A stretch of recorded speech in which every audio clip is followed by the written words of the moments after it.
The front door creaked open just as the storm rolled across the sleepy neighborhood. "Boys, this is Lena Carter," said Ryan Hale, a tall, broad-shouldered, single father whose tired eyes gave away another 12-hour shift at the hospital.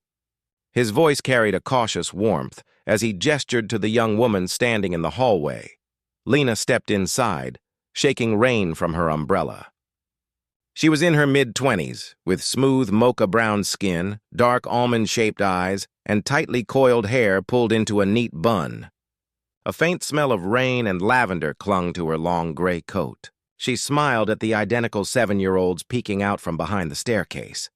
"Hi there," she said, her voice soft but steady. "You must be the famous Hale twins I've heard so much about." Caleb and Noah grinned shyly. Caleb, the more daring of the two, stepped forward first, holding a worn basketball. "Can you play?" he asked. "If you let me win," Lena teased. Noah giggled from behind his brother. Ryan exhaled, relieved. He'd nearly given up finding a babysitter after weeks of canceled interviews and last-minute changes. But something about Lena, her calm confidence, her easy smile, made him believe she could handle not just the twins, but the stares they'd already received from a few disapproving neighbors. Within days, Lena's presence transformed the house. She taught the boys how to bake cinnamon muffins, turned homework into treasure hunts, and built epic blanket forts that swallowed the living room whole. Ryan often came home late to find the twins asleep on the couch, Lena reading quietly nearby with a warm cup of tea. But not everyone welcomed her. It started with whispers at the corner grocery store. "Did you see the babysitter Ryan hired?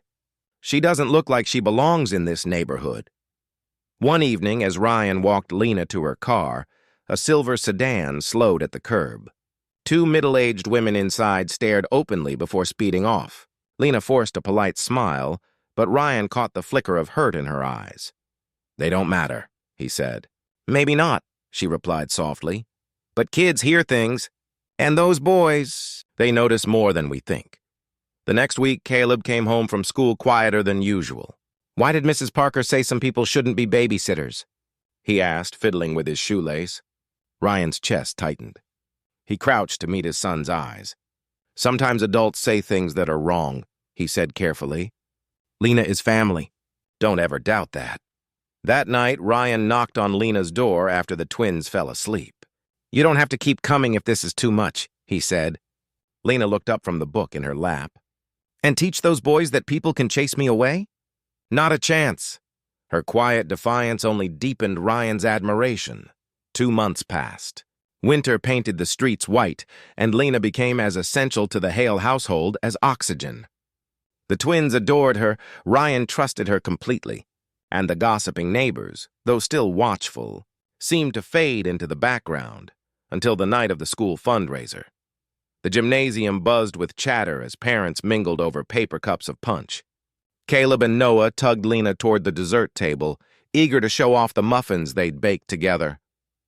Ryan was still parking the car when it happened. "Excuse me," a sharp voice called out.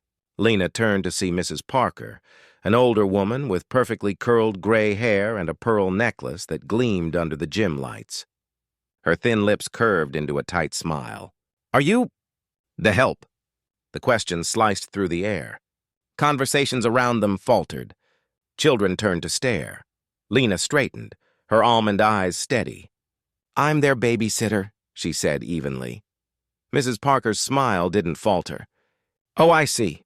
Brave of Ryan to hire? Someone with so little experience in neighborhoods like ours."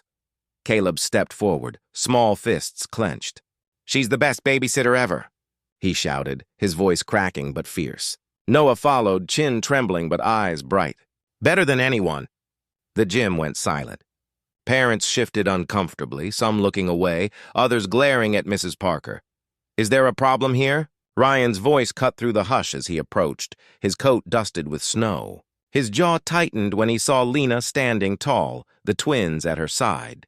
Mrs. Parker opened her mouth, but Ryan stepped closer.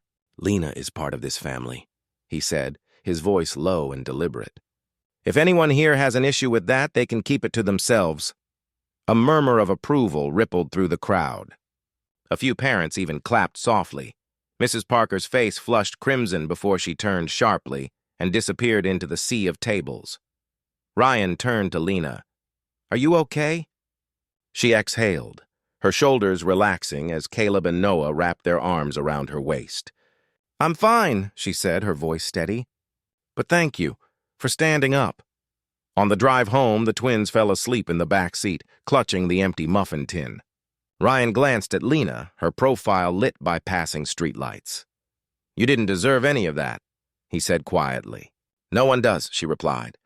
But tonight those boys learned something powerful, that love and respect aren't limited by color.